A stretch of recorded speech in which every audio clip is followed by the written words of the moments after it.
സംഘാടകരുടെ കണക്കുകൂട്ടലുകളെല്ലാം തെറ്റിച്ചുള്ള വൻ ജനപങ്കാളിത്തത്തോടെയാണ് പ്രഥമ ഷംസുൽ ഉലമ ദേശീയ സെമിനാർ കോഴിക്കോട് വരക്കലിൽ നടന്നത്. ഷംസുൽ ഉലമയുടെ ലോകം എന്ന പേരിൽ സംഘടിപ്പിക്കപ്പെട്ട സെമിനാർ ഒരു ദിവസം പകൽ മുഴുവൻ നീണ്ടു നിൽക്കുന്നതായിരുന്നു. രാവിലെ 9 മണിക്ക് പതാക ഉയർത്തിയത് മുതൽ വൈകിട്ട് പരിപാടി അവസാനിക്കുന്നതുവരെ രജിസ്റ്റർ ചെയ്തവരും അല്ലാത്തവരുമായ അംഗങ്ങൾ മുഴുനീളെ ചടങ്ങിൽ സംബന്ധിച്ചത് വിഷയത്തോടുള്ള അംഗങ്ങളുടെ പഠനാർഹമായ ആഗ്രഹവും ഒപ്പം ആദർശ പ്രബോധന രംഗത്ത് സമസ്തയുടെ വഴിയിൽ നിലയുറപ്പിക്കാൻ കരുത്തു പകരുന്നതുമായിരുന്നു. ആയിരങ്ങൾ പങ്കെടുത്ത ചടങ്ങ് സമസ്ത കേരള ജംഇയ്യത്തുൽ ഉലമ അധ്യക്ഷൻ സയ്യിദ് മുഹമ്മദ് ജിഫ്രി മുത്തുക്കോയ തങ്ങൾ ഉദ്ഘാടനം ചെയ്തു. അഹ്ലുസുന്നയുടെ ആദർശം എന്താണെന്നും എങ്ങനെയായിരിക്കും പ്രചാരണം എന്നത് സംബന്ധിച്ചും തങ്ങൾ നടത്തിയ പ്രസംഗം ശ്രദ്ധേയമായി. ആദർശം പറയുമ്പോൾ അതിനെതിരെ ശബ്ദിക്കാൻ ആരും വരേണ്ടെന്ന കൃത്യമായ സന്ദേശവും തങ്ങൾ തന്റെ പ്രസംഗത്തിൽ നൽകി. ആദർശത്തിനൊപ്പം സമസ്തയുടെ ഭരണഘടനാ പ്രകാരം ചെയ്യേണ്ട കാര്യമാണ് ശരീഅത്തിന് വിരുദ്ധമല്ലാത്ത വിദ്യാഭ്യാസവും ജീവകാരുണ്യ പ്രവർത്തനവുമെല്ലാം. ഇത്തരം പ്രവർത്തനങ്ങൾ വിശാലമാക്കുന്നതിന് വേണ്ടിയുള്ള സംവിധാനം ഉണ്ടാക്കുന്നതിന് വേണ്ടിയാണ് 100ാം വാർഷിക സമ്മേളനവും തഹിയ ഫണ്ട് ശേഖരണവുമെല്ലാം. തഹിയ എങ്ങനെ വിനിയോഗിക്കണമെന്ന് സമസ്ത തീരുമാനിച്ച് നടപ്പിലാക്കും. സമസ്തയുടെ 100ാം വാർഷിക സമ്മേളനം ആര് പരാജയപ്പെടുത്താൻ ശ്രമിച്ചാലും ആ നീക്കങ്ങൾ ഫലം കാണില്ല. ആരെങ്കിലും എന്തെങ്കിലും പറഞ്ഞു കേട്ടിട്ട് തഹിയയിലെ സഹായം നൽകുന്നത് ഇല്ലാതെയാകില്ല. പിരിവ് കിട്ടിയാലും ഇല്ലെങ്കിലും സംസ്ഥയുടെ സമ്മേളനം നടക്കും. അതിനാവശ്യമായ ചെലവുകളൊക്കെ ജനങ്ങൾ വഹിക്കുക തന്നെ ചെയ്യും. പിരിവ് കൊടുക്കരുതെന്ന് ചിലർ പറഞ്ഞത് അപശബ്ദങ്ങളാണ്. അത് അർഹിക്കുന്ന അവജ്ഞയോടെ തള്ളിക്കളയണം. സമസ്തയുടെ ഫണ്ടിലേക്ക് പണം കൊടുക്കേണ്ടെന്ന് പറഞ്ഞതിന്റെ അർത്ഥം സമസ്തയുടെ ഭരണഘടനയിൽ പറയുന്ന കാര്യങ്ങൾ നടക്കരുത് എന്നാണ്. ചില പള്ളികളിൽ നിന്നും മദ്രസകളിൽ നിന്നും പണം പിരിക്കണ്ട എന്ന് പറഞ്ഞാൽ അത് വില പോകില്ല. സമസ്ത ഉണ്ടാക്കിയ പള്ളികളിലും മദ്രസകളിലും സ്ഥാപനങ്ങളിലും വിലക്കുകൾ ഉണ്ടായാൽ അത്തരം സ്ഥാപനങ്ങളിൽ ജനങ്ങൾ ഇടപെട്ട് പുതിയ കമ്മിറ്റികൾ വരും. വയനാട് ഫണ്ട് 850ഓളം പേർക്ക് 10,000 രൂപ വെച്ച് നൽകിയിട്ടുണ്ട്. ബാക്കിയുള്ള സംഖ്യ സൂക്ഷിച്ചു വെച്ചിരിക്കുകയാണ്. വയനാട്ടിൽ ദുരന്തമുണ്ടായ സ്ഥലത്ത് പള്ളിയോ മദ്രസയോ നിർമ്മിച്ചു കൊടുക്കാനാണ് തീരുമാനിച്ചിട്ടുള്ളത്.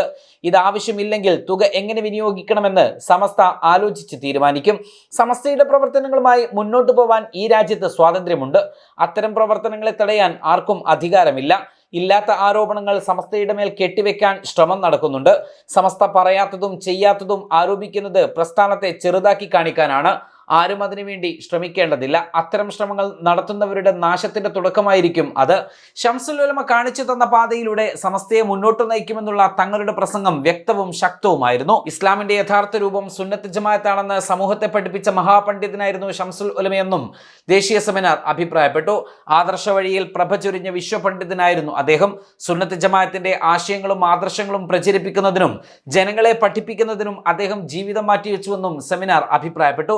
സംശയങ്ങളില്ലാത്ത വിധം സമസ്തയുടെ ആശയങ്ങളും ആദർശങ്ങളും ജനങ്ങൾക്ക് മനസ്സിലാക്കി കൊടുത്ത പണ്ഡിതനായിരുന്നു ഷംസുൽ ഉലമ എന്ന് ജിഫ്രി തങ്ങൾ അനുസ്മരിച്ചു.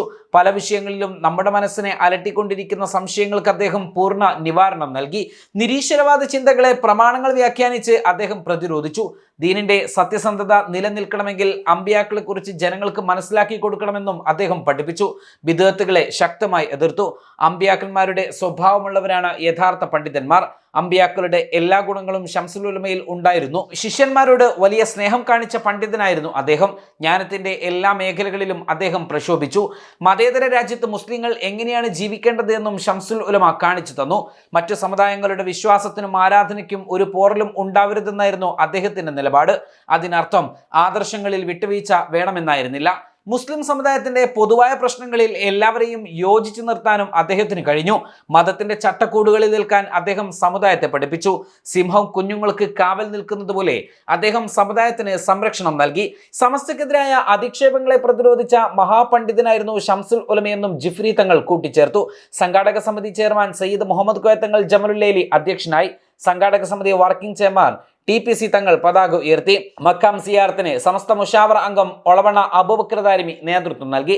ഷംസുൽ ഉലമയുടെ ഓർമ്മയ്ക്കായി ഈ വർഷം മുതൽ ഏർപ്പെടുത്തിയ ഷംസുൽ ഉലമ ഫൗണ്ടേഷൻ ദേശീയ അവാർഡ് ജിഫ്രി തങ്ങളിൽ നിന്ന് Samastha Kerala Jamiyyathul Ulama general secretary professor K Alikutty മുസ്ലിയാർക്ക് വേണ്ടി ബന്ധുക്കളും സംഘടനാ പ്രവർത്തകരും അവാർഡ് ഏറ്റുവാങ്ങി.